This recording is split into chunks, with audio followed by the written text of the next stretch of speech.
Magandang hapon ka-agri ka-farmers, ka-green thumbs, mga viewers natin, followers. Magandang hapon din sa inyo lahat. Ito po ang ating kabuuang harvest ka-agri. Ito po ating nakuha sa bagong tanim na kamatis ka-agri po. Ito, isang timba at isang kasiti ka-agri. Isang box na plastic. Ang laki ng ating mga harvest. Good quality talaga ang ating ani ka-agri. So tingnan nyo ka-agri, good quality ang ating ani. Ito,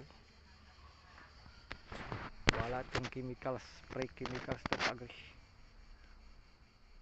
Pero di ito matawag na organic ka-agri, kaya nagbigay tayo ng pataba ka-agri, pero walang, no chemicals na makasira sa ating kalusugan ka-agri.